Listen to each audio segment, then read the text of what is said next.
এই ধরনের পরকীয়া যেটা তুমি বলছো মানে এক্সট্রা ম্যাটেরিয়াল অ্যাফেয়ার, এটার কারণে কিন্তু এটা খুব বেড়েছে, বর্তমান সমাজে খুব বেড়েছে, যে কারণে কিন্তু আমরা দেখছি মানে এখন বিয়ে যত বেশি, আমরা তো বিয়ের মরশুম পেরোচ্ছি, অগ্রহায়ণ মাস চলছে, এরপর মাঘ ফাল্গুন পুরো প্যাকড, বিয়ের এতটাই সিজন। মানে এইবারে তো আমরা মানে খুব কম বাড়ি থাকবে যাদের বাড়িতে বিয়ের কার্ড আসেন, নিমন্ত্রণ।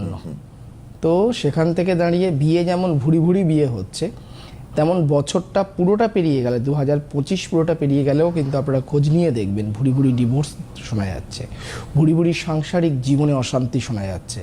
এবং এটা সবসময় কিন্তু ক্রিয়েটেড বাই সামওয়ান, মানে কেউ একজন উপস্থিত হচ্ছে আপনার স্বামী স্ত্রীর সম্পর্কের তৃতীয় জন, যার কারণে সংসারে ভঙ্গ বা বিচ্ছেদ চলে আসছে।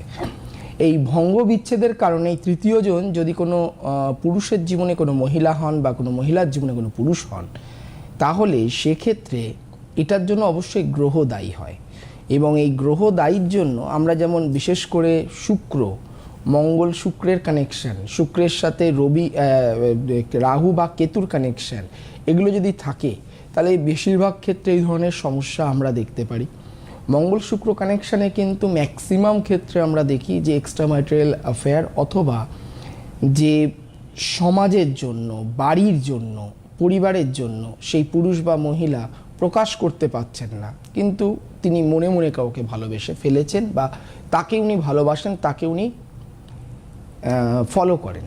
তো এই ধরনের জিনিসগুলো হচ্ছে গ্রহের জন্য, গ্রহের প্রতিকার প্রতিবিধান দরকার। এবং সবথেকে বড় ব্যাপার যেটা দরকার সেটা হচ্ছে বিশ্বাস।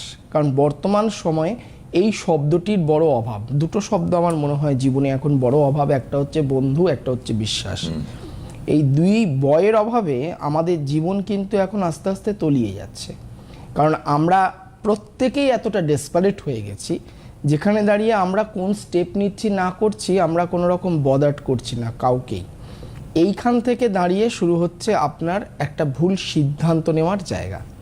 একটা স্বাভাবিক জীবন, সেই জীবনে প্রেম আসা খুবই স্বাভাবিক ব্যাপার, কিন্তু একটা অস্বাভাবিক জীবনের একটা প্রেম আসা, সেটা পরিস্থিতি অনুযায়ী কখনো স্বাভাবিক হতে পারে, পরিস্থিতি অনুযায়ী কখনো অস্বাভাবিক হতে পারে।